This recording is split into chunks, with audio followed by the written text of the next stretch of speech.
All right, due to my physical limitations, I had to get out of the car. I did some driving. I did one ride with Jake through like the race part, and that was super fun, but super violent whipping back and forth with my ribs. So I'm getting out. I'm gonna watch, and then this way I can actually film a little bit better. So I hope you enjoy. So we get to drive these, like, it seems like they're brand spanking new, super nice SUVs. I think they're Ford Explorers, maybe. I'm not sure, but this is so cool.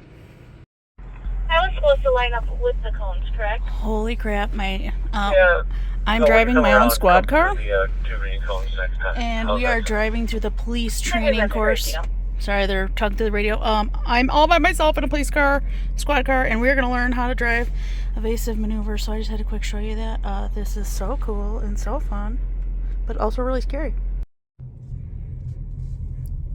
So just do the evasive without braking. You pick right or left, because then you're going to come out, go right or left, and then come out the center, and you'll be making 2 left-hand turns.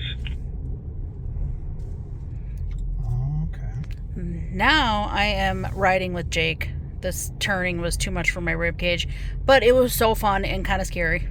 I hit a couple of cones, but not too bad, I think.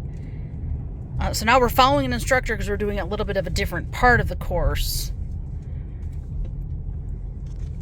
I wish you could see better, but... And I'm just going to slow here to let everybody catch up before we go into the 2 left-hand hairpin turns. Again. If you're wondering about me, of course I wore my pink sparkle boots to the police driving day.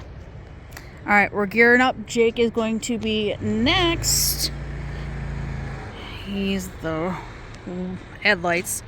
And then he's just waiting for this car to do the rest of that part. And then as soon as he's done, then they'll start him off. And then there's 2 officers, one on the gator who's kind of buzzing around helping too, but also picking up cones that people clobber. And then a guy over here who's kind of directing you into like the walkie-talkies and such, telling you what to do and when to go.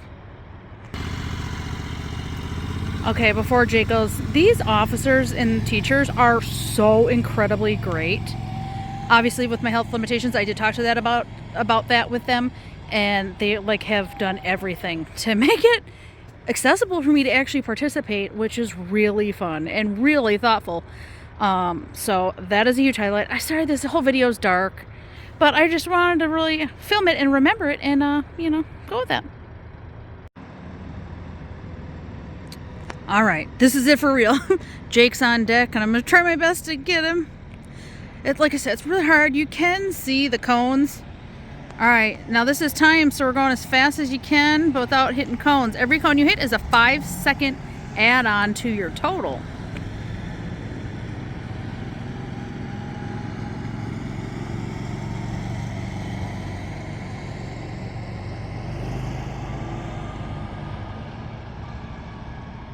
And then down at the end there is 2 really tight turns that you have to pull off between the cones, so that's why it slows you down.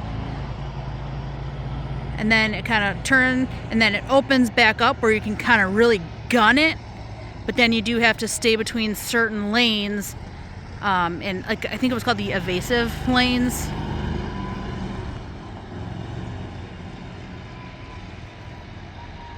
And then again, at this end, there's more really tight turns that definitely slow you down. They're very tight. And of course, filled with a bazillion cones that you gotta miss. And then you're gonna gun it. And then, And then right here is cones that are set up as a parking spot.